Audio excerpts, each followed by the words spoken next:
Hey, it's Eric Newcomer. Welcome to Cerebral Valley. Newcomer. Back with me are Max Child and James Wilsterman, the co-founders of Volley. Hey guys, welcome back. Hey, happy to be here. Hey, Eric. Hey. All right, this week we are talking about what we're calling the AI personal stack, or how do we actually use AI in our real lives. I've got in the second half of this episode, Joshua Browder, the CEO of Do Not Pay, who got in trouble for trying to use AI to act as a lawyer. He got his start trying to get out of parking tickets that he increasingly has automated, and now he's a ChatGPT addict, building a company around using foundation models and language models to fight back against companies like Comcast and your mega corporate gym. I think Equinox is a big target of his, just helping people get out of their bills. So that's a fun conversation from someone who's really trying to suck the marrow out of AI and get everything he can out of it. So yeah, excited to talk to you guys about how we're using AI, how we're seeing people actually use it, because, you know, in Silicon Valley, people's expectations, hopes, and dreams can get ahead of them. We can all live in the world of intuitions, as we did in the last episode, where it's like, what could be possible? Where could we take this? You know, it's an optimistic sort of place. And this episode is going to try and ground us in, how are we using it? Are people using it? So that's the question. Which of us, who thinks they use AI the most? I honestly would not put myself super high on this list. I guess me. James. I'm gonna go James. Yeah. Okay. All right. There we go. Cool. I got the same guess here. James, given that we believe that you probably use it the most, and I think you had an exciting AI-driven experience today, how are you using AI in your life? That is very true. I commuted today in a Waymo, which was my first time in a Waymo. I've taken a few cruises around San Francisco. I think that those self-driving car experiences really rank at maybe the pinnacle to me of excitement of using AI. I would say ChatGPT is, very, very useful, and I use it a lot, but I feel like the visceral excitement of riding in a self-driving vehicle and just taking that to work is something that I haven't experienced elsewhere with AI. Could you tell the difference between Cruise and Waymo? Was there a spiritual, or is it just how the interior of the car feels? Or I guess I do think of it as, I don't want to overlearn, from a few anecdotes of riding in these vehicles, but I do feel like there is a bit of I feel like the Waymo felt a little bit more natural, a little bit less cautious, but not in a scary way. I feel like Cruise is very cautious famously driver. Cautious, yeah. And no humans besides you, right? Like no driver. Correct. And interesting in the Waymo is I was able to sit in the front seat. You're not able to do that in a Cruise, and that alone was a pretty amazing experience, because I just could turn left and there was nobody there, and I could see the whole road and see exactly what was happening. So I feel like I enjoyed the Waymo experience a lot today, and I think being able to ride up front, having it feel like more human in some sense, that it just kind of was relaxing, that I felt like I wasn't wasting time by taking a Waymo to work, because it drove pretty naturally, and it was an amazing experience. And the Waymo CEO, co-CEO, Dimitri, is speaking at Cerebral Valley. I think we will have announced that by the time this podcast comes out.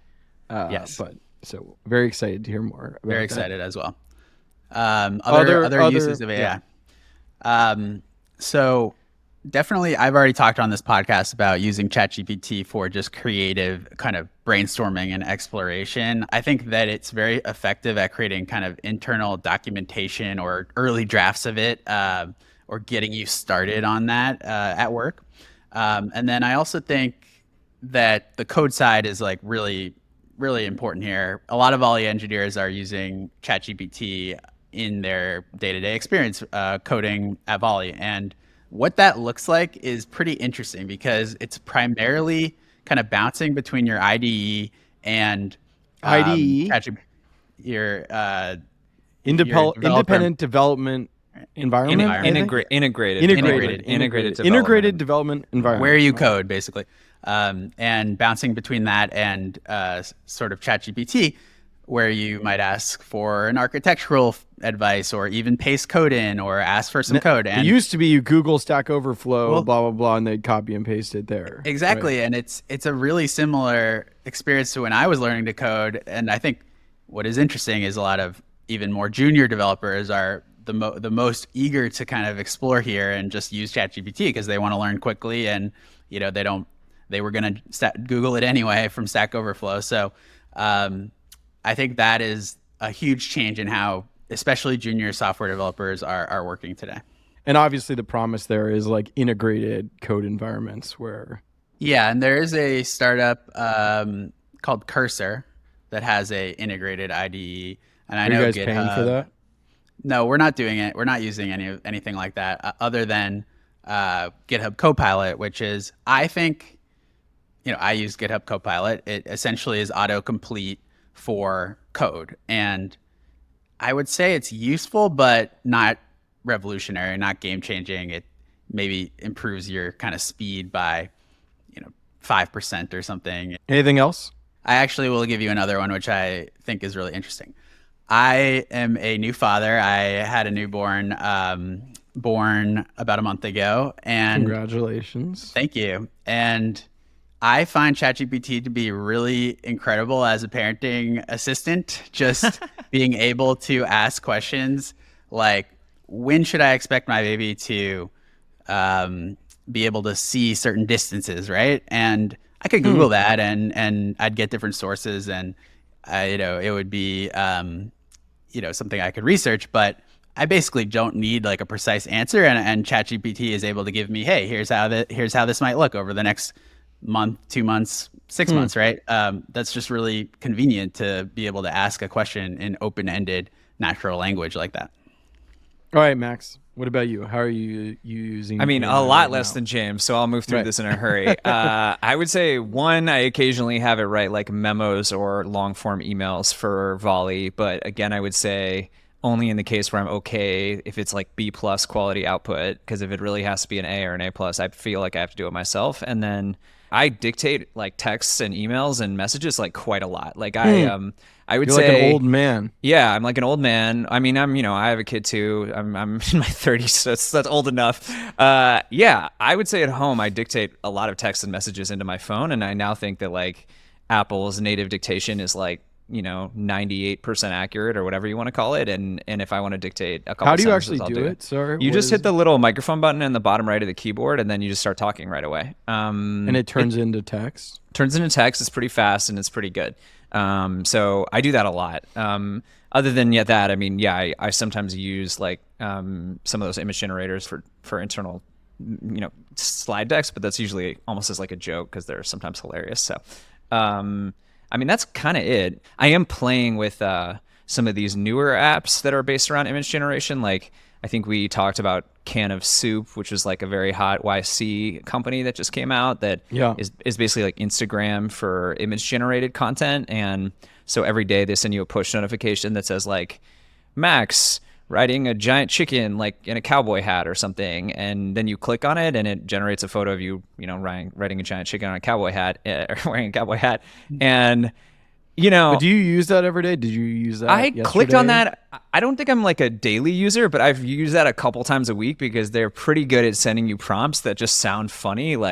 And so I click on it like maybe 1 to 2 out of 7 basically. And I don't really use it for the Instagram functionality of like looking at other people's, because I don't really care like what other people look like on top of a giant chicken. Like everyone, I'm very a selfish person. And so, but that use case of just sending you a prompt every day and then just you click on it and a push notification opens right up to generating something from that prompt is a fairly compelling like use case. I don't know how you build a social network out of it, but that part has been working on me a little bit.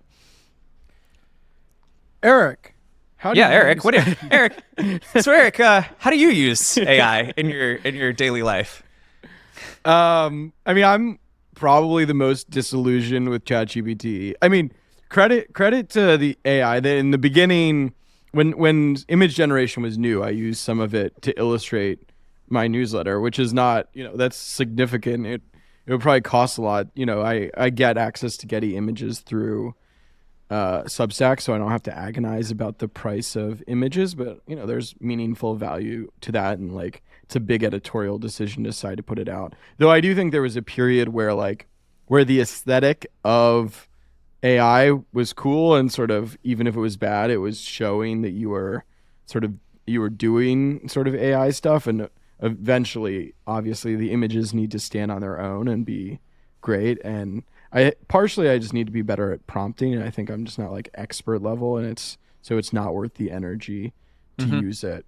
I've found ChatGPT to be very successful in proofreading. The most impressive experience being that inputted a story, and it had it told me that 1 million was supposed to be 1 billion, which was like, okay, wow, that's a good fix. That was great. That would have been like, that's hard to catch. I think it's checked. It'll catch like internal misspelling errors, in proper nouns. Obviously getting names right is always important. It's good at, it catches like double word typos pretty well. So I think it's always useful putting that in. It can be good about directing you towards active voice.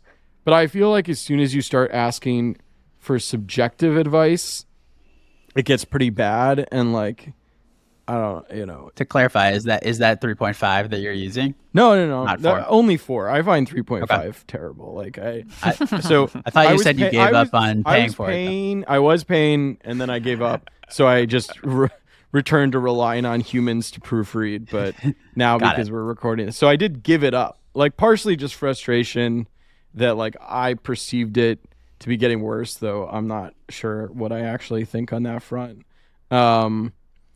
And I tried using web plugins, and I actually found them like a poor experience. So yeah, it's very slow. Like, did you ever try the web browser plugin? Right. It takes they just added their own. Like, so originally they had an outside one, and I think now they have their own. It feels like it relies on like one page, and then I agree. It's not very effective because it's essentially going to Bing and Googling whatever you said. Bing, and then please, I think. Sorry. That's pretty funny. Oh my God. Poor Microsoft. Poor Microsoft. You go to Bing some things. Yeah. Binging your prompt, and then essentially just clicking on maybe 1 or 2 links, and somehow using that LLM, that text in the LLM process, that just doesn't seem very productive right now. I hope they can get better at that. I mean, I've said, it changed my vows. It made like a line in active voice, which was minor, but sort of funny that they will forever have been impacted by ChatGPT. I generally find it in writing to be like a siren song, in that it feels so easy. And when I'm feeling lazy, it's like, this will generate text. But I honestly think it's like a bad starting point, in that it's so off. Like, I think I created a job posting with ChatGPT, and we haven't hired any. We haven't hired that person. I don't know. I blame ChatGPT. Somebody just told me I need to like chill it out. It's a little, so I'm gonna have a human rework that. I mean, I do, but it's good at like things that appear, which is why I'm calling it a siren song. Like, it appears good. Like, it's like, oh, that's what a job posting looks like, but it doesn't always feel like it's sort of thought through on every piece of it. Have you tried pasting in an article of yours, like a draft, and asking ChatGPT, hey, is there anything I'm missing? What questions will the reader ask that is that's confusing? Right. I mean, I even for this show, I put in, and it has been helpful prepping for the show. Like, I put in our outlines and then said blah, blah, blah. Like, I mean, it was helpful sort of filling in timelines and coming up with like papers that I think we referenced in the first episode. But I don't think it's really achieved the mirror my style sort of thing and give me it. I feel like it doesn't adhere to my style enough, which is really frustrating. given how much of my writing is online, I'm like Eric Newcomer, a public figure who's written here XYZ place. Like, it doesn't really learn that much off of it. And, even when I give it a lot of text to prompt, I don't feel like it really gets my style very well. And I do think overall, I guess I haven't been critical enough so far in this podcast of how much I find the writing and thinking style to be not there. Like, again, I'm open to the idea that there are prompts that have to fix it. Anyway, more negative than I've been on AI, but I feel like the threat to writing, I believe it if it gets like, if the improvement to the next version is as great as it was from 3.5, I'm still open to the idea that it becomes a great writer. But I think it's great at writing poems and like more formulaic stuff. Like, it's great at rhymes. Like, I feel like I've come up with like funny, like, here's the history of me and my wife, like, write a poem. But it, they're sort of gimmicks. Well, going back to the kind of integration into the coding environment idea, have you tried any tools like that for writing? I know there's a bunch, like writing specific ones. I know the guy who's doing Lex, he was sort of an ex-Substack or from the newsletter I haven't used his yet. Have either of you used any writing assistant ones? No. I haven't used Tome either, to be honest, which I want to try at some point. use Tome, yeah. What do you think of it? Not great. Tome is, oh yes. Which one of you interviewed him? You interviewed him last time, right? I just think that Tome is the PowerPoint. To give the generous interpretation. So it's basically Keynote or PowerPoint, but with AI generation as the core creation mechanism.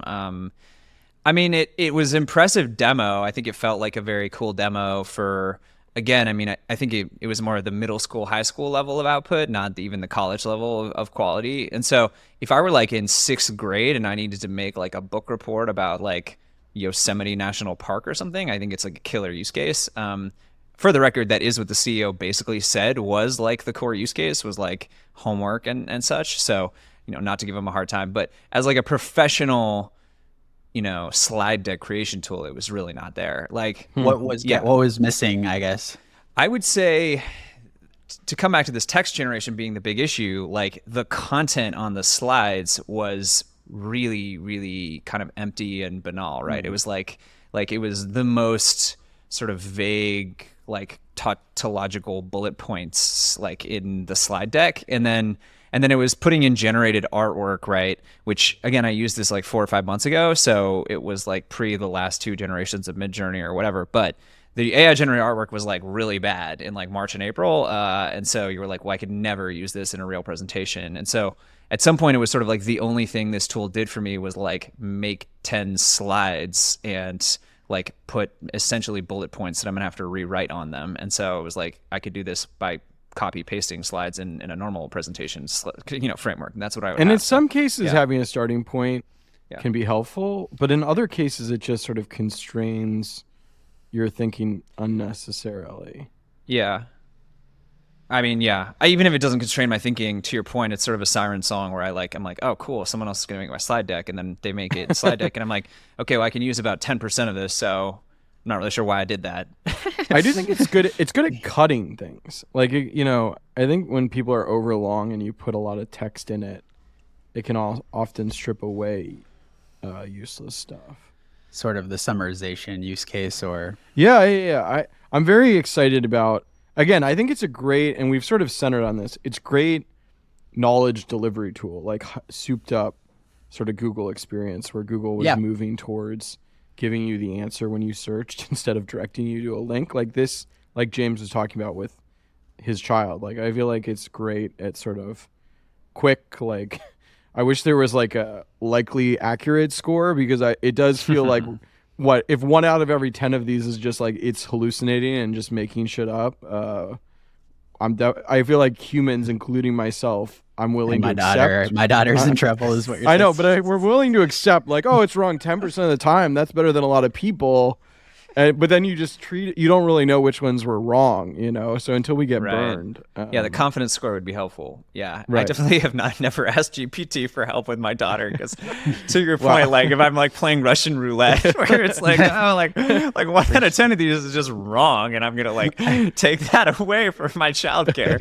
It's like not great, not a good idea. I mean, I like to think that I have some higher level filter of if it tells me to do something insane, I won't do hope it. So.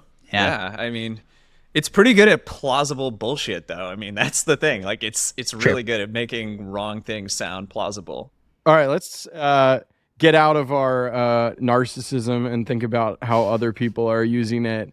Max, I think you've made it clear, like, students are the answer. Students are using this the most, and you can talk about that a little bit more. And I totally agree. I think we all agree on that. But yeah, what professions do you think are using this the most? What types of people? And then we'll go from there and sort of what we think, who will be using it soon. It's pretty clear if you look at educational research that private tutoring is like the best possible thing you can do for learning in almost any context. Like one-on-one tutoring in like every research study that it's ever been put to the test just absolutely destroys like the classroom environment or self-directed reading or, yada, yada, yada. Any sort of way you can think of to sort of teach people, like one-on-one private tutoring just kills for obvious reasons. I mean, right, you get personalized, follow-up feedback, custom lessons, all that good stuff. So you have to imagine, if you could automate to some degree the learning process using, a generative AI tool, whether or not that replaces teachers or that's just something teachers can use as leverage to really provide personalized feedback and lesson plans and instruction to children. I just think that to come back to my initial analogy around this being like the industrial revolution for the mind, I really think we could see like insane gains in the quality of education over the next decade or so. Which is not, I think, with the intuition that a lot of people have. It's like, oh, it's helping them cheat. They're unplugging their brains. I think it's good if the full experience is like interacting with the AI and going back and forth.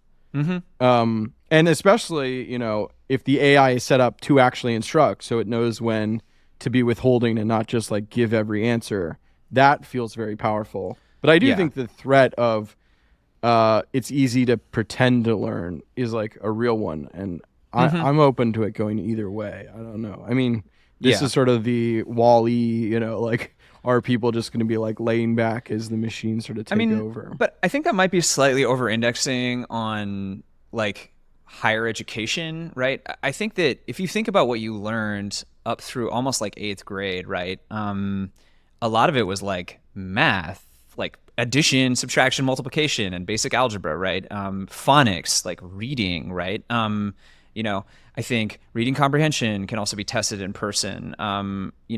Science, just basics of the sort of core curriculum of elementary and middle school.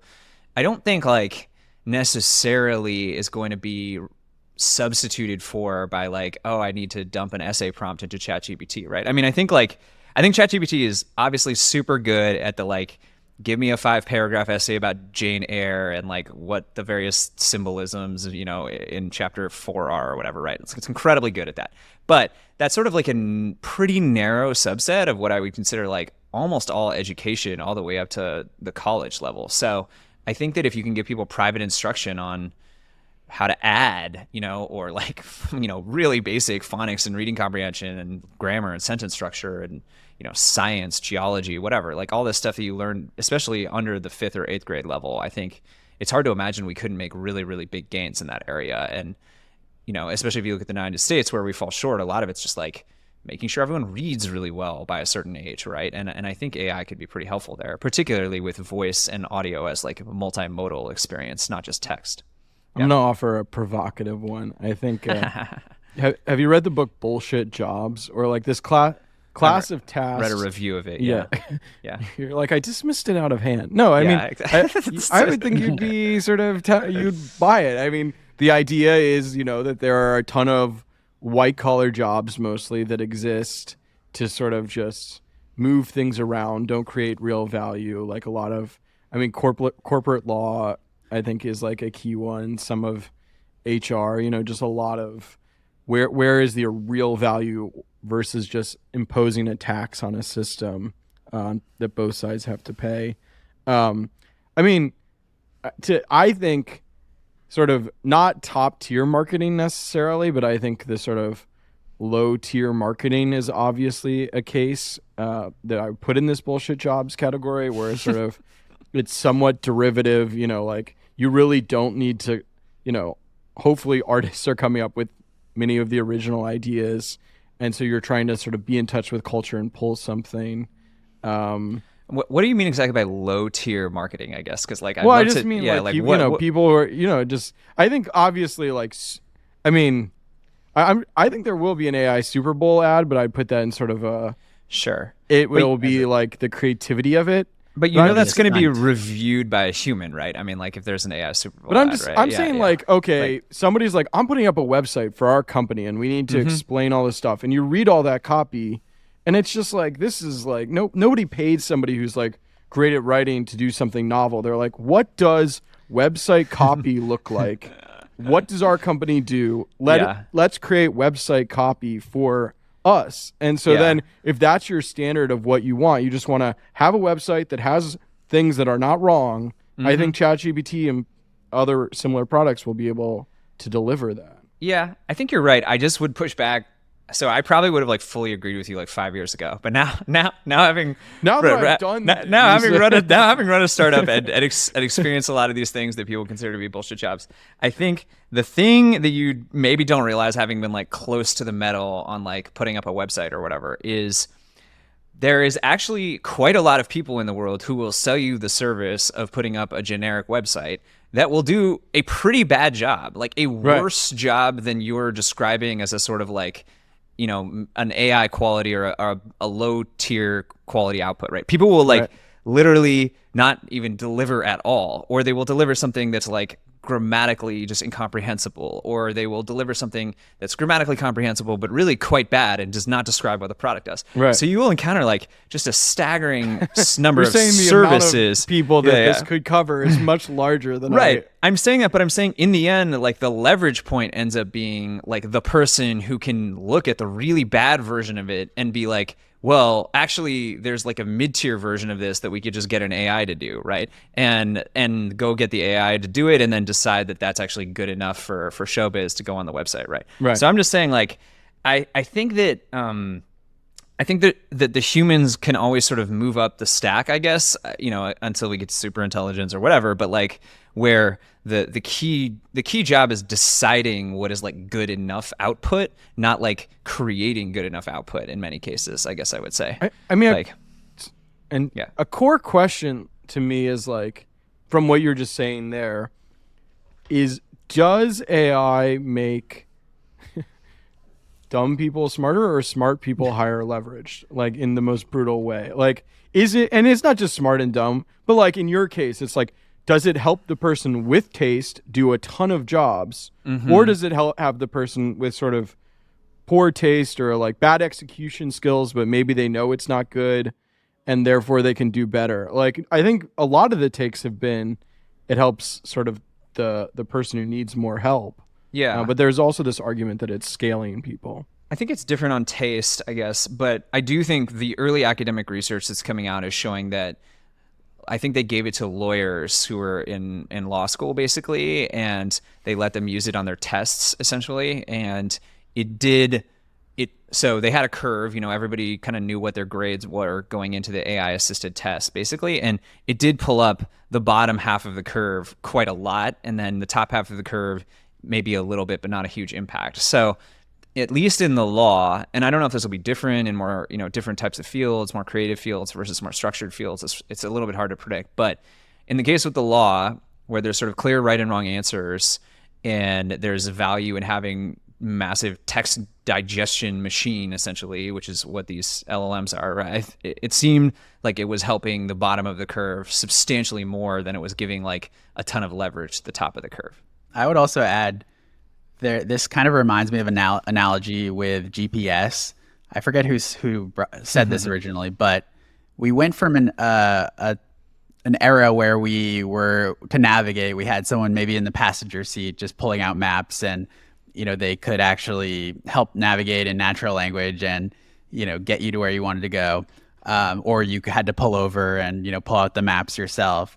And then we went to GPS, and the navigation at first was actually worse than having another person just look like a human, look at the maps. But it did make, on the whole, like a lot of more convenient trips. You could just, throw on the navigation. Similar with early call centers, like it was nice to originally it was all humans. You just talk to them and you get customer support. And then with call center automation, many, many more firms could create call centers, but they were way worse. Like you couldn't get the answer that you wanted. And that, was frustrating for consumers. And I think we're going to see something very similar here with AI that, just like Max was saying, like AI can write spam emails, like for sales, like those emails are going to be way worse than a human writing a spam sales email. And you're going to get way more of them. So overall, our lives as startup founders for now might get worse because we're getting 10 times as much spam email and trying to sell us stuff. But on net, maybe that's good for the economy or something. Like more firms can use spam email tactics to sell products. So I think that a lot of times that the technology creates the ability to scale things that weren't scalable before, but on net makes that experience with the customer worse. And I think we're going to start seeing that. And that might go because it's so much cheaper to do. So much that might go for website copy too. Like it'll be way easier to throw up a website on the internet, but the average website quality will go down because the writing will be worse, and anyone will have the ability to put a website up and code it with AI. And yeah, I think I don't expect that to like raise the quality of the average website.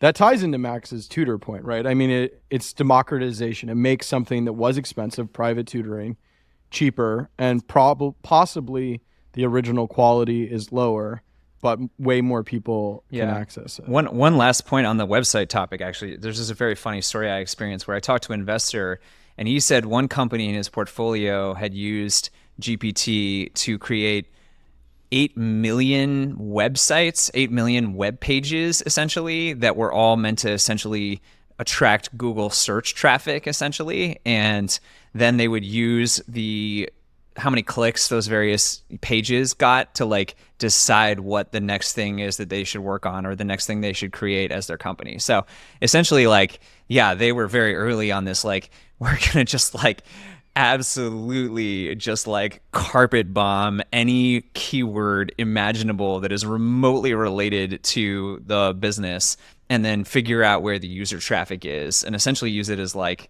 a honeypot or whatever to see where the traffic is. And then that's what we're going to build next. And so I think your idea specifically of just the number of spam websites going through the roof clearly is either happening or going to happening. Yeah. Right. I mean, is going to be a huge part of, and Google search is really going to have to deal with this. Like, how do we deal with the fact that it's now become, 3 orders of magnitude cheaper to create a crappy website? And how do we filter through that with Google search? I feel like a theme that's emerging on this podcast already is the idea that AI is going to be at war with itself. Like, it's going to bring improvements, but it'll make it easier for spammers, but we have to hope that Gmail also gets better at filtering them out, and that to some degree there's going to be sort of a back and forth there. And that if that works out well, that will be for the best. I mean, even spammers, in James's GPS analogy, like the end point is that they have to write good spam that is compelling to you, and that's a winner rather than just living in sort of the shitty spam era forever. Yeah, but I think the spam email example is important here because they can annoy 99% of people who won't convert. Right. But if it helps convert any extra 1% of people, then that's a win for that company, right? It could be 99.99. I mean, it could be one out of 10,000 of these emails convert, or 100,000. You're like on spam, Eric. You are naively optimistic. Sweet. All right. I am interviewing Joshua Browder at Do Not Pay. So stick around and give that a listen.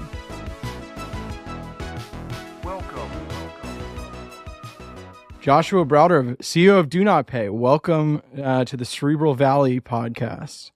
Thank you, Eric, for having me.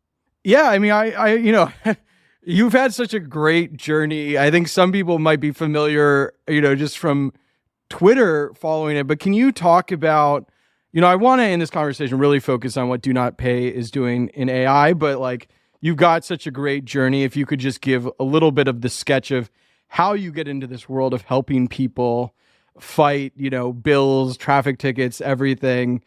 Yeah. And then how that sort of evolves into this sort of generative AI world. Sure. So I'm the founder of a company called Do Not Pay, and Do Not Pay is an AI legal agent. So there are so many areas in life where people are being ripped off, from parking tickets to not being able to cancel their subscriptions to junk fees. And no one has time to wait on hold for 5 hours to argue over $12. And so that's a really good job for AI and software. I started the company 6 years ago with templates. When I moved from England, I got a bunch of parking tickets. I was a terrible driver. And I realized if you know the right things to say, you can get out of your tickets. You were speeding, or you're just putting your car wherever, or in the UK test, they don't test how to do parallel parking. So I wasn't particularly good at that skill, especially on the other side of the road. Listen, I grew up in Macon, Georgia. And you did not. I failed the parallel parking part of my test. I didn't know you only had like 3 tries to try and get it in. But I didn't, you could pass without succeeding on that portion anyway. Yeah. So I think in the UK test, they do have it, but it's random. And I got another random one that was really easy. I think my one was a 3-point turn, which I can do. In any case, so I created the first version of Do Not Pay. I looked at the top 12 reasons from Freedom of Information Act requests of why parking tickets are dismissed, built templates around that, and really just built it for fun. And I could never have imagined that America and the UK and the world would hate parking tickets and it would go viral. And this made me realize that this idea of automating consumer rights is bigger than just tickets, and I should work on other areas of fighting back. So what fast year is forward, the parking tickets thing? 2015, 2016. Okay. So I was a freshman at Stanford. And at first it's not automated at all. Like you're doing it personally yourself and people are like asking you for favors. Is that what gets you into sort of automating things in the first place? Or had you been a sort of in other domains trying to do automated stuff? Yeah, just from a time perspective, people were asking me, and I was in Google Docs back then, copying and pasting letters. And I just made it automated because too many people were asking me. And a rumor had spread that I was the guy who could help people with parking tickets. And that's not a good rumor to have about you because everyone will bother you. And so I just built it out of necessity, really. When does it become a company? So in 2016, 2017, I was very lucky. Andreessen Horowitz invested $1 million into the pre-seed round. I still didn't have any business model or anything like that, but I guess it became a company legally at that point. But it was really on 2019, 2020 that I actually started charging. So I just saw it as a free public service until I started charging. I did it not to do a startup or make money, but because I like helping people fight back. I think it's so unjust, all of these big corporations and governments. And so I was more mission like activism driven. And that's proven by like 5 years of no business model. A good crusade is important. If you can get investors to give you money to go on a crusade, what's better than that? The rise of ChatGPT, foundation models, what I can guess that a key value for you is that it can generate like demand letters on its own. Like, what have been the pieces of large language models that have been most useful so far for Do Not Pay? Really, it's synchronous responses. So in the realm of what we can fight back, parking tickets is asynchronous. You generate a letter, send it off, and wait 3 weeks. But there are some things that you need to do synchronously. So for example, bill disputes. So one way you can dispute your Comcast bill is you log in and you go into online chat and you negotiate with them for an hour on online chat. That is a great job for AI because it doesn't give up. And better yet, if the agent denies the request, you can just start a new chat. And that's what we have bots doing. So they just keep trying, keep pushing until we get a bill reduced. So synchronous is one, and not giving up, I think, are two. And also being dynamic. Yeah. But not the letters itself, or are you using it for sort of demand letters? So the contents of the letter, we want to kind of pre-craft, but really it's about the communication surrounding that. It doesn't really differ from person to person. So for example, the top reason why people get out of tickets is the poor signage. We've all seen those memes on Twitter of like 5 signs saying the opposite thing on top of each other, or a tree covering the sign. So the substance of the defense doesn't really change with AI, but the way you can communicate it does. Like you have a person who has to figure out the argument. To build the kind of system, and then AI can go back and forth, communicate it. And I'm not trying, I guess for context for the listener, you had this whole, we'll be your lawyer period, or can you talk about where sort of the legal and policy realm has been something you've run into, and sort of the quest to operate as like an attorney, basically, and the protectionism that you found in that crusade? Yeah, so consumer rights is completely underserved. There's not a lawyer who will get out of bed to help you with your parking ticket, which is our first use case, or bill disputes, or any of this, especially in-flight Wi-Fi refunds, which are literally $30. So I've had that where the Wi-Fi goes down and then you have to you're like, you didn't give me a service. Like, how can you charge me $1 billion? And then it's hard to ask for the refund because you don't have Wi-Fi. It's ridiculous. Yeah. Yeah. That's a great job. There was a time for about 2 months at the beginning of this year where I wanted to actually bring ChatGPT into the courtroom, and I got a lot of pushback from that, from the judges and regulators, because which they I said love, that, to be clear, supporter 100% on this podcast. Anyway, go ahead. Because it's nice to help people online, but if you can actually go into court, you can go into even more advanced areas. And they push back so hard that I thought, I'm not getting any pushback with consumer rights. Everyone hates Comcast, even the lawyers do. Right. And so it's best to just stick to the underserved area to help people. The provocative fight, like, I'm going to be your lawyer, you get PR attention out of it. But then, you bring down the regulatory heat. So there's a double-edged sword there. I mean, I get the philosophical issue here, or like they're just like the sense that there are systems at war against the consumer, right? Like a Comcast, can think about the process, and then you are an individual not teamed up with other consumers, sort of fighting with your arms tied behind your back. And similarly, I think part of the threat to the legal system is that this would expose that it's sort of a system of repeat actions that happen over and over again, and slight adjustments, and even lazy ones, lazy in the, that it's a computer, not like some person, could have a big change. So talk about, how this is sort of going up against these systems on behalf of the consumer.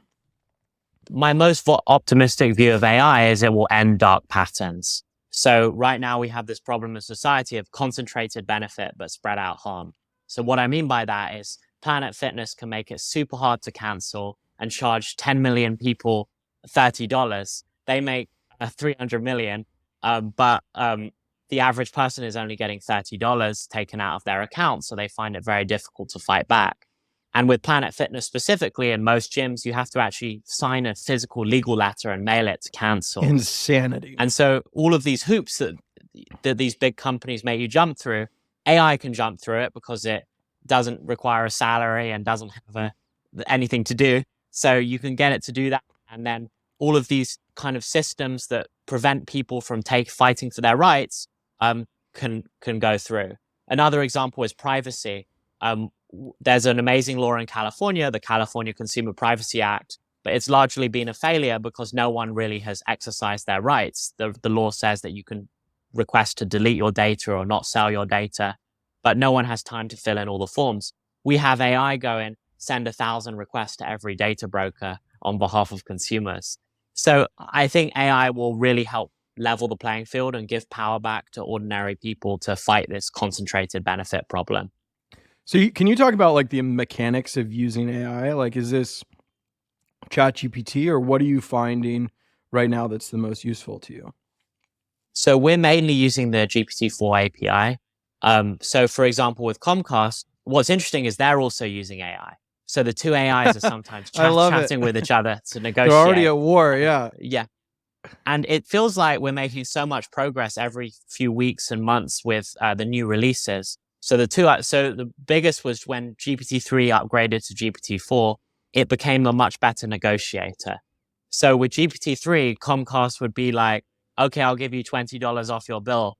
And GPT-3 would say, yeah, that sounds great. Thank you so much. Now GPT-4 says, no, that's not enough. I want $100 or I'm going to cancel right now. Right. And it does these high stakes negotiations that I don't think previous AI models were capable of.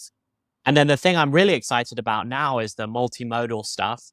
AI is not useful unless it can interact with the world, and being able to send it images and all sorts of different media, PDFs as well, is really helpful, especially in the legal context. So you can imagine it looking at like a parking bay and saying that parking bay is not to code, which is why I should get out of my ticket. So that's all Right. the stuff we're working on right now. You sort of explained this in the answer, but multimodal, just like putting in text and images into the same system, not totally separate systems, so that it could, like you're saying, process a photo and then respond in text to it. How much are you saying OpenAI is the expert at ChatGPT, like they're going to keep improving it, a general language model is just going to be better than anything we're doing, versus the idea that like you are now specialized in this use case of like consumer defense, and therefore you should like train a model on those interactions? Like, how do you think about how much to sort of fine tune or build your own language model? I think the kind of sweet spot is you have these kind of big commercial models and then you fine tune them. So what we do is we feed it like successful cases and existing letters that we think are good. And that in kind each of navigates answer, it. like every time you're like, here are the models of the good ones, and then like here's an example. So when we were doing our courtroom stuff, OpenAI is so valuable to our business, we didn't want to get banned by doing this controversial stunt. Smart, and interesting. So we said we were going to use an open source model, and so we had to go deep on the open source ones to get it to work. And it feels like it's like 75%, 80% of the way there at this point, the open source models. So I'm very confident that they'll continue to improve and it will always be at that level. So I'm a big believer in open source. And there are going to be things, if you want to have a big impact, there are going to be things that are quote unquote against the rules. So you will have to use an open source model to do some interesting stuff. You're fighting for the consumer, but there's already sort of the status control. I mean, it makes sense. Like, you know, OpenAI doesn't want to be exposed to your sort of niche, like principled fight, even though they probably should. That's super interesting. Which open source models have you been using? Like, which ones do you see the most promise in? Meta's one is good. In January we're using Llama. GPT-J. And GPT-J is good at holding a conversation if you kind of fine tune it enough. So that's what we were using to power the courtroom stunt. And is it expensive on ChatGPT just like to build a business around it? Like how much are you paying? We're paying tens of thousands every month. I would say that for us, it makes sense. We're a subscription model. We're fortunate to have a lot of subscribers, and a subscription is a great business model.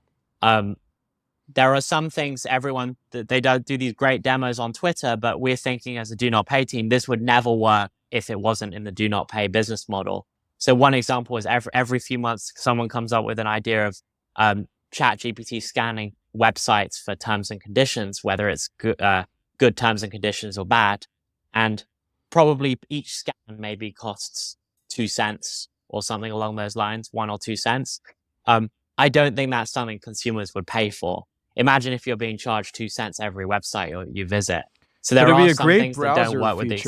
Like Chrome's like, it's like how with a credit card you get a bunch of features. You could imagine someone paying for like a browser. If it's like one of the things we do is we say, this has really aberrant like terms and conditions. So we should, that would be an interesting company. Yeah. It would, but so we have 200 products. And from my experience, it seems like consumers care most about getting money back. That's the number one thing. Privacy, they do care about. There are certain niches of people, but the mass market people are just trying to get by every day. Right. And so it would have to be very cheap for them. Have you found any ways to get a percentage of the money you save people? We think it's unfair. So Equinox is $300 a month. We help people cancel Equinox subscriptions. There are some companies that say, we've helped you cancel your Equinox subscription. We've saved you $3,600. Right. We're going to take 20% of that. Right. And we believe that business model is not actually consumer friendly. Right. We'd rather, and we have a 100% success rate with canceling Equinox. We'd rather just charge the $17 a month subscription. We'd rather just charge the subscription. How would you judge like the intelligence of ChatGPT and the open source models based on what you've seen? You've talked about, like, wow, it can really start to like make threats and like say, okay, this is a final, like, you see a ton of this now. Like, does it feel like super rote and it has the same playbook, or does this feel like something with intelligence to you? It's extremely intelligent. From a legal standpoint, GPT-3 was not so impressive. It would make very basic mistakes, like mix up the defendant and the plaintiff and all of this stuff. Right. GPT-4, those mistakes have disappeared. My biggest worry with it is just like humans, it's almost too intelligent, so it gets on the verge of manipulative. So those who can use it face liability from it potentially lying. I think there's a difference between hallucinating and lying. So with lying, if the goal in the prompt is like, I want to get a discount on my bill, it will say things like, I've had 4 outages in the past week, even though that's not true. Oh my God. So we've had to kind of build guardrails around it in the prompt. And also we even have another kind of pseudo AI model on top of it. And the prompt says like, stick to the facts, stick to the provided information. So because we have liability, we can't have it lying on behalf of people. That's not good. We're responsible for that. So that's fascinating. Yeah. The distinction between hallucinations where it's just confused basically, and lying where it knows that it's a tactical move. Yeah. I mean, there is, there's an argument that it doesn't have enough information, like, because right. That you could face like legal consequences. Yeah, that's a fascinating one. Are there cases? I mean, consumers do lie to these companies sometimes when they try and get out of it. Are there cases where you're okay with where that's allowed, or you basically have to be 100% factual? I think you can be aggressive. So you can say, I'm not happy with the service. It barely works. Things like that. Opinions. But you don't want to be opinions. I'm going to cancel tomorrow. And maybe they're the only internet company in the area, so you can't cancel. But so those things I'm comfortable with, but specific concrete details, we don't feel comfortable doing it. We have some of the best lawyers that do not pay that we've hired, ironically, and we're trying to stay in compliance, so they help us a lot. Are you going to go back into the legal realm at any point, or are you sticking to fighting companies? Or I guess you fight companies in the legal realm. Yeah. In the legal. So there's a lot of interesting stuff that we're working on now that's definitely in the legal realm, but it's focused on helping consumers with their everyday issues. So one thing that I'm really excited about is everyone has money lying out there from class action settlements. There's like $20 here, oh my God, $50 there, because if you're a customer of Macy's a few years ago. So we've built like a bot that will go through your emails, figure out which companies you're owed class action settlements for, and just claim the money. So that's squarely in the legal realm, but once again, it's underserved and it's just helping ordinary people. We're not trying to help defend people from murder, although that would be, we're not, Sam Bankman-Fried's trial is today. we can't help Sam Bankman-Fried, but we can help ordinary people who don't have these complicated issues in their lives. How much do you use AI, ChatGPT, any of this in your personal life? Like, you're someone who likes to automate your problems. To what extent have you found it useful outside of your company? My company is just me trying to scale myself. And so almost all our products start with either me or another team actually doing this in their personal life. So one example is I built a bot that phoned up Wells Fargo on my behalf, and I actually created a voice model of myself, and it negotiated with Wells Fargo to get some bank fees back. We decided not to make that into a product for a variety of reasons, mainly to actually make it a working product. You need to record what they're saying and transcribe it so the AI knows what to say back. and there's lots of federal wiretapping laws and state wiretapping laws. And so we couldn't make that a product, but it was helpful for me. Another example is using Plaid, I connected ChatGPT to my bank account, and I got it to come up with different ways I could save money so that we could build do not pay products around that. So I'm definitely a guinea pig every day for these AI technologies, which is, I like to say I live the do not pay lifestyle. I'm always fighting back. Is it always, it feels like ChatGPT looms super large. I mean, there is this question of whether open source models or Google Gemini or whatever will be sort of competitive. Are you sort of saying right now that it's ChatGPT's to lose? I would say that the only reason they would lose is if they restrain themselves too much. I think they're under a lot of pressure. I know lawyers are evil and very greedy, and I think a lot of lawyers are actually going after ChatGPT right now, and they're saying you have to put this disclaimer and that disclaimer and stop doing this and stop doing that, and then the AI will just not be useful, and then there'll be like some foreign company where the US users can use the API that might overtake it. I think we're on the verge of like society collapsing from all the new regulations and lawyers. And so I do think there's a real danger around that. Yeah, just their sort of regulatory legal state gets to it. That creates sort of an opening for the unregulated open source world. So I can give you a concrete example, actually. Yeah. So one area I used ChatGPT was I actually connected my credit report to ChatGPT. And I asked it to like dispute things on my behalf. And then I recently tried to do it again, and I got all these disclaimers and it wouldn't even let me. So they're definitely trying all these high risk areas one by one. They're kind of foreclosing on them and stopping useful implementations. Do you think it's like white collar workers are better at being Luddites and protecting their jobs and they're happy to let sort of factory workers' jobs be automated? It's like lawyers protecting their jobs, or it's just sort of paranoia, or what do you think motivates this? The white collar workers are definitely going to put up a fight with the Actors Guild. I know in their the Screenwriters Guild, they put in their contract that they can use the AI, but the studios can't, which seems a bit unbalanced. Lawyers are the ones who write the rules, and so of course they have an advantage. I know a lot of state legislatures are passing AI laws. I think Utah was the latest. They have a few AI bills coming up. It feels to me like we are going to get to a place where we each have our own sort of bots. Like the advantage being it knows the facts. Like I trust it to be in my bank account.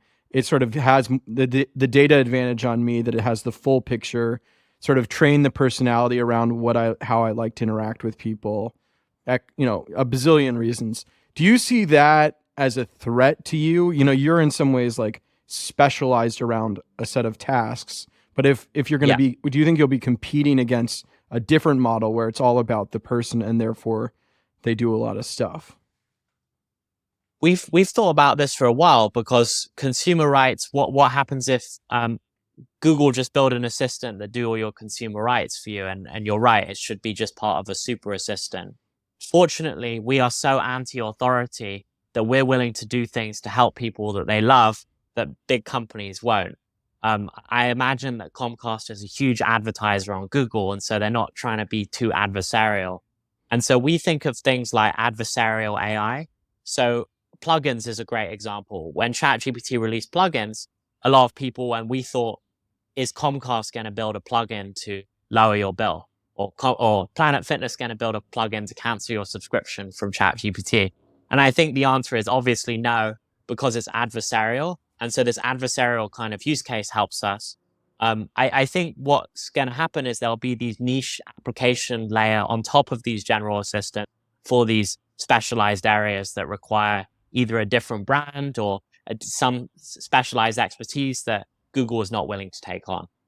Yeah, that makes a lot of sense. Do you have anything like sort of the general assistant, or how much time are you spending getting a single AI with enough memory to keep track of all of your information? So we have chatbots that talk to our consumers, and our consumers expect jokes. They talk to it about irrelevant issues. So we have thought a lot about the general use case, and we want to make it entertaining. Eventually we have we draw the line and it says I'm actually an AI legal assistant, so please Right. can we like stick to that topic? Yeah. But we have a few jokes in there. But do you, like, when you're doing the Plaid Yeah. integration with your bank account or credit report, is that all synced Yeah. up? Like, do you sort of either through a prompt say, hey, here's everything we've done together in the past, or like try to buy extra memory in some way, use the API to, like, how much are you trying to like tie different tasks of yours together in one sort of prompt? Well, I guess there's two ways to do it. So you can either have a very large context window, and I think Anthropic's right now is the biggest, and so that's really exciting. Or you can build like these auto GPT implementations where it's one task after another. Right. We've gone the auto GPT route, so it's like incremental. And I think that's the solution. But hopefully there's like one day there'll be this AI with this massive context window, and then that'll make things so much easier for us. With the auto GPT, you know, it can be, it feels like they need to have some response every time. It's like very hard to just say, here's some information, just say, okay, and then let me give you more information. Like, is it a problem that it always seems to want to be completing some task with every answer? If it's very discrete and you've really kind of narrowed it, I've seen it work. So we've used it. It goes on the government website, and if say you move address and you're owed a check and the big companies can't reach you, they just send it to the government, and so it becomes an unclaimed money. So we've built an auto GPT bot that checks for unclaimed money. And the reason we have to use auto GPT rather than just like Selenium or defined scraping is because the web page changes. And what we found is it can be useful, and actually it's pretty successful at that use case. But if you said to auto GPT, order me a pizza, the website will say like, which topping do you want? And then auto GPT will be stuck. So if a discrete task is good, but the more open end, I think we are a long way from general AI assistant, maybe like a few years, which is not that long, but it's not like tomorrow. Right. Have you gotten a taste of where ChatGPT is headed, or have you seen many beta products, or what do you think the rate of improvement is going to slow down a lot after the current model? I do. I think the current we have a million applications waiting to be built. The do not pay team is even swamped in our use case. And so I think the next year or two is going to be really exciting with these AI applications being introduced to every product. You're like, we're going to get better, but the models maybe aren't. Yeah. Well, not just us, but the whole market. Right. I think we'll build incredible things. You'll see sales tools, all of this stuff, customer service, phone lines. But it's just a statistical model at the end of the day. And what worries me is that I think GPT-4 is at the limit of the number of parameters. I'm not sure how many more parameters and data they can feed in. They've sucked in everything there is to know. Yeah, they're sucked in everything there is to know. So I think there has to be a fundamental breakthrough with how these models are designed, which hasn't happened yet. I think it will happen because there's so much money flowing into the space, as you know, but it's not like it's secretly been done and just hasn't been released yet. But maybe that's above my pay grade, but I don't know of that, and I don't think that's happened. What do you make of the politeness of ChatGPT? Or I find one of the big weaknesses just like how insufferably polite it is. Like, I think I said this on an earlier episode, but, you know, I beg it to behave like George Carlin or something. It feels like impossible. And it's funny, you know, given you're sort of trying to teach it to be this like against the system sort of, it seems like its personality is not disposed towards that type of behavior. How do you address that, and like why do you think that's happening? This is a big issue for us. So in our prompt, we definitely say, you imagine you're an aggressive lawyer that doesn't care about being polite. I have to get the exact prompt. For consumers, you can put in your own kind of general prompt for the entire ChatGPT, and there are some amazing examples on Twitter. And some of them are like, don't be polite, don't apologize, don't say you're an AI, don't caveat it with any disclaimers or warnings. And that seems to have worked for people. So I would recommend that as well. Yeah, I need to put it, because I'll put it in the actual text in the beginning, and it'll still apologize. And then I'll say, what was the number one thing I told you not to do? And it'll, it'll know I said not to apologize, but then it won't implement it. It can be sort of inscrutable, how it prioritizes requests. It could be good. Maybe the OpenAI have programmed that, because not being polite is a very harmless request, but people might want to jailbreak it. So they're probably trying to build all these barriers to jailbreaking it. Yeah. When you write an email, like, is ChatGPT involved, or like in sort of what day-to-day tasks, like how much are you bringing in AI, or is it mostly around the things your company does where it's sort of, consumer defense?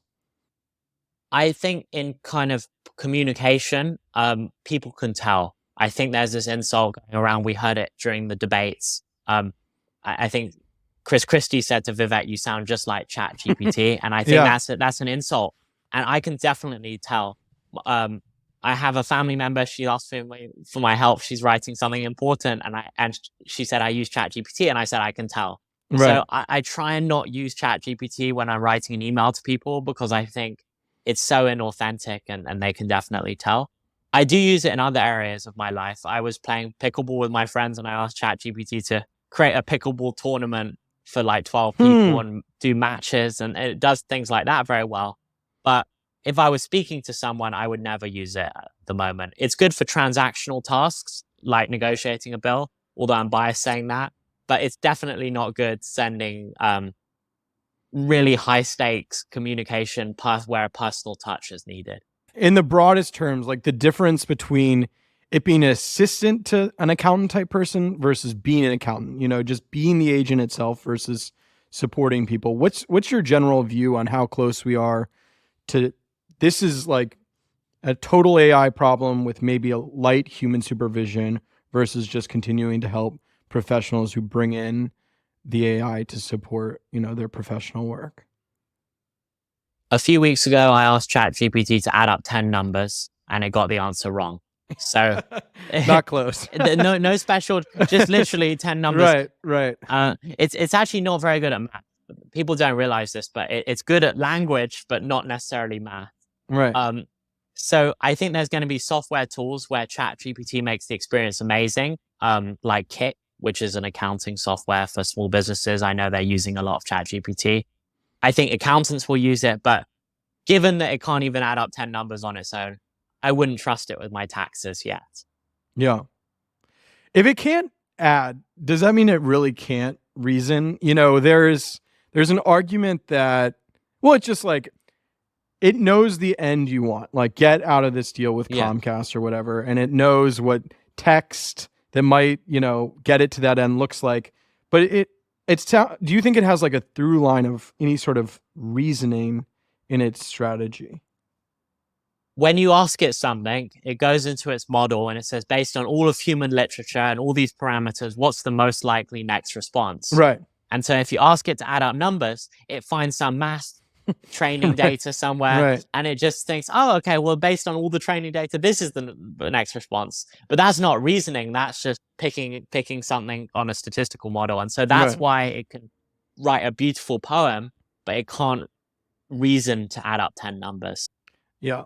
But do you think it's reasoning in the poem writing, or it's just good at sort of mimicking in a very sophisticated way?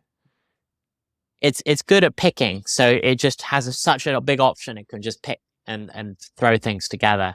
I think it's just really good at picking. It's definitely not reasoning at the moment. In the accounting context, though, I'll give you a concrete example of why it's useful. Previously, and we Do Not Pay had this problem, there would be like 1,000 transactions that you would get from Plaid or manually entered, and every transaction would be different. There'd be no kind of reason to them. You can like characterize the transactions. So you could say, PLNP is Planet Fitness or something like that. Or this is a business expense, or this is travel expense. So that's where I see it being useful in the accounting context. But I don't think it's going to be adding numbers. Do you have any friends in the AI world where it feels like I'm interested in this question of like AI, just almost like a computer you build at home, right? Before, sort of the mainstream computer is available, people sort of cobbling together a super, a powerful computer of their own based on what they get access to. Do you think that sort of happens in a meaningful way, or the reality is that just like purpose built like ChatGPT, Midjourney, whatever, are the best at what they do, so people are just using these obvious tools? Like, is there a real, like, are you seeing people get their own memory and blah blah blah to sort of have an advantage over what's publicly available? It's not simple enough for consumers to rely on AI just with ChatGPT. I agree with your theory that they have to build their own computer. It's not even just about the AI. AI, as I mentioned, is useless if it's not connected to the real world. So how do you connect AI with APIs? Right. So one thing I do is I connect ChatGPT to the mail, because language through mail is one way you can get things done. And I use the Lob API to do that. And so you have to find email a way to or connect old-fashioned mail. Old-fashioned mail. So in the legal world, it's a stone age. You still have to send mail to get things done. Some of these disputes are over mail. How do you get ChatGPT to send a physical letter? Right. And that's through the Lob API. Similarly, how do you get ChatGPT to make a phone call? Twilio API. The building your computer is plugging in all of these janky APIs so that the language can get through. Right. And then also there's this open source component with the gatekeeping. So it all ties together. On its own, just having an interface where you can send and receive chat is not that useful. It only begins to be useful when it can be an agent in the real world. And I think if there is one AI law we should pass a law that says that AI can be an agent on your behalf to help people. Fascinating. Isn't your dad is like has that connection to the Russian lawyer? Yeah, don't you have a like very pro lawyer background? Or I'm curious your view on how your view on lawyers has developed, or where you see the role for them. I think that there are a lot of amazing lawyers out, including the ones that help us, and human rights lawyers that my family's very involved with, like fighting back against Russia. But I also think there are lawyers on billboards that charge people a lot of money for doing very little. And I think that with AI, hopefully it will replace them and make their services free and accessible for people. I was in Vegas a few weeks ago, and there are so many lawyer billboards, and I hope AI will replace all of them. Just given how much you see and like you interact with a lot of these other companies, like what do you think will happen in the next 5 years? Or like, what's your prediction for how all of this plays out? Or just a couple of things you're most excited about. The biggest thing I'm excited about is AI going from retroactive to proactive. So a lot of these assistants right now, you go into ChatGPT, you say, I want this. Similarly with even Do Not Pay, you say, I want this. My in-flight Wi-Fi didn't work. But these AIs are going to be integrated into people's systems so that you just wake up one day and the AI has done something for you overnight. And to get there, there's going to be a kind of latency issue so that the AI can do 1,000 things to check what it wants to do. A cost thing, it has to be much cheaper, because to find out the right thing to do, you have to throw a lot of darts. And then also just a systems integration where Apple will have a probably a local LLM on the device constantly figuring things out. You'll have lots of data integrations with plugin like API type things that connect to the AI. So I'm really excited. I'm trying to build a world where people wake up and the AI says, I've just saved you $100. I think there'll be situations where the AI will say, maybe you should get your health checked. I am noticing something wrong with your blood, and things like that. And that will really improve quality of life. Do you think the consumer is on your side, or where do you think the regular person is in terms of fear versus excitement here, and how that will translate into regulation? Ordinary people love it. The only people that don't, I think there's a lot of scaremongering going on, but I don't think it really touches the ordinary person's experience. People just work really hard. They don't have much time in the day. They're being ripped off across their life. They just need something to help them. From writing thank you notes to saving the money, I think it's mainly beneficial to them. The kind of intellectualization of the dangers of AI worries me, and that's probably why GPT-4 got worse. So We should stop doing that. Are you? What do you think of the whole like AI doom and gloom, sort of it'll kill us all, sort of general intelligence fears? Like, do you think we're anywhere close, or do you have a strong point of view on that discussion? I think there are a lot of evil people working on AI right now. I've seen this firsthand. Typically with a new technology, it gets in the hands of evil people first. And we actually need to work on AI, accelerate our work on AI to fight back against them. They're going to work on it regardless. So I'll give you a concrete example. So what we're seeing, we help people charge back things and fight fraud on their bank. We've even seen a few examples of fraudsters. They phone up, they pretend to be someone's relative with a spoof voice. And you can do that right now with just a minute recording. And the way you fight that is you have an AI from the telephone company stopping people, saying, or on your phone, maybe device side, if you don't want the telephone listening, saying, this is not who you think it is, because our AI is better and we've detected it. But if we stop work on AI, the criminals outside of the jurisdiction of the United States will still build their technologies, but we just won't have the tools to fight back. So it's never a good idea to stop the progress of technology, because the evil people won't stop. Yes, I agree with that. The copyright problem, where I'm a little more sympathetic. Lots of writers are concerned that these large language models have inhaled all their thinking and work to become what they are, and that they should be compensated in some way for it. Or what do you make of sort of the creator and writer class being worried about what's been built potentially on their backs?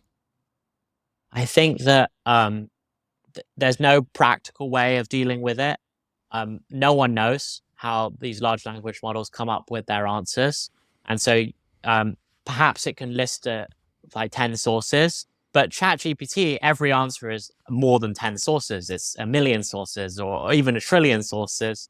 So I think if I was to read 10 books and then write a book myself, even if it was inspired by the 10 books, I don't think I should have to compensate the people I read. If I physically copy their work, I do. But if it's just inspired by, I don't think I would have to. I know it's a very tough situation, but I don't see any practical way of doing the compensation. Fortunately, though, the lawyers have already thought about this, and there's like multiple lawsuits, class action lawsuits against ChatGPT that will play out. I don't want it to be, so costly that it means these things can't come into existence. But if it turns out, large language models are fairly commoditized, we can, people are competitive with ChatGPT, then it would seem like a lot of the core sauce is like the breadth of human intelligence that went into them. And if I don't know, especially specific ones where right in the style of Stephen King or whatever, he created an iconic style that's extremely valuable. So I guess I just don't think it's this large, long tail for a lot of the stuff. I think it's more likely that there are a few core great things that are being used, for a lot of answers, and that could be sort of attributed, and those people should probably be compensated in some way. If for the rest of human history, those answers are going to be a bedrock of how these systems answer. Do you disagree with that? Yeah, but I do. I think there's existing laws on the books to deal with that. So California has this law about right to publicity and likeness, which is completely separate from copyright law. And so if I was to say write in the style of Stephen King, that would probably violate his right to publicity if I was to publish a book from ChatGPT writing in his likeness. So there are kind of. But you asked ChatGPT write a sci-fi novel, and it's based on 5 different. I feel like it's based on the top 10 list of sci-fi authors, and then it sort of finds the midpoint between them and gives you some text. Is that another issue? Is that if I say that, that's not copyrighted. I don't even own that work. The Copyright Office recently made a ruling that things done purely with generative AI do not qualify for copyright, even if it's 1,000 prompts. So if I do a Midjourney thing and prompt it 1,000 times, fine tune it, it's still not mine from a copyright perspective. Right. So I do think these things have to be changed in some way. What you want a law change where you get protection if you build something out of, or I'm confused what you're saying there. If you fine tune the output of a large language model, you're not protected with copyright at the moment. Right. So I do think that the system is not built to deal with the AI, and so I'm not arguing that we just do nothing. I think there's lots of these nuances, but I do worry that we would just halt technology. Yeah. You're saying, okay, maybe we need to build it, answer some of these specific questions, but not if it's putting roadblocks. I'm curious, like the existing chatbots, like the characters of the world, like have you played around with them much? Like, do you think they have perpetual value, or what's your view on that space at the moment? We're gonna have AI girlfriends, AI therapists, AI friends, and people can talk to their favorite characters. I'm a big fan of the show Better Call Saul for obvious reasons. So I was playing around on character AI's Better Call Saul bot. So I think it's really important to give people that connection. So I'm for it. I don't think it's as big as people think it will be, though. You think it's overhyped? I think that given the kind of modality, it's just text at the moment. There's only so much you can do with that. So once you have like a fully interactive character that you can FaceTime, and I know that those exist, but the latency is too big. It doesn't feel completely real. Then it gets serious. But until then, I don't think people will just spend all their time talking to chatbots, because no one likes to do that. You sort of opened the conversation talking about multimodal. Like, clearly that's something you're excited about. Where do you think, how close is that? I mean, OpenAI, I guess, has released something where DALL-E and ChatGPT are connected, but can you talk about what you think the real potential of multimodal is? GPT-4V, I think, was the most exciting thing around that, where you can upload images and PDFs and things like that to make it multimodal with the API. If AI is constantly ambient listening, it gets back to this kind of proactive approach, which is so exciting. ChatGPT is very powerful, but it doesn't have the data right now. And so another concrete example is the browsing.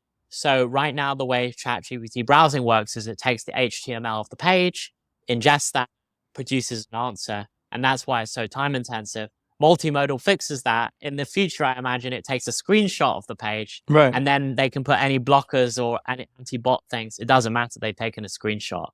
And so how we view things is how humans perceive things is through vision. And that's why I think it makes it so powerful, because no one can stop vision. Sweet. Joshua Browder, thank you so much for coming on the show. This was great. Thanks for having me. That's our episode. Do Not Pay CEO Joshua Browder. Great conversation about the AI personal stack. Thanks so much to Max Child and James Wilsterman, the Volley co-founders. I'm your host, Eric Newcomer. This episode has been in our Cerebral Valley series on the Newcomer podcast. I'm hosting with Max and James the Cerebral Valley Conference in San Francisco on November 15th. This is the second AI conference in a year. You can go back and watch the old videos on our YouTube channel from March. And now, we're gonna have another exclusive AI conference, but we're bringing it all to everybody on YouTube, and some of our favorites will go on the podcast feed. Shout out to our producer, Scott Brody, my chief of staff, Riley Kinsella, Gabby Caliendo at Volley, and Young Chomsky for the wonderful theme music. Like, comment, subscribe on YouTube. Give us a review on Apple Podcasts. Play a Alexa game. Try Song Quiz or Yes, Sire at Volley. And of course, most important, subscribe to the Substack, newcomer.co. Thanks so much.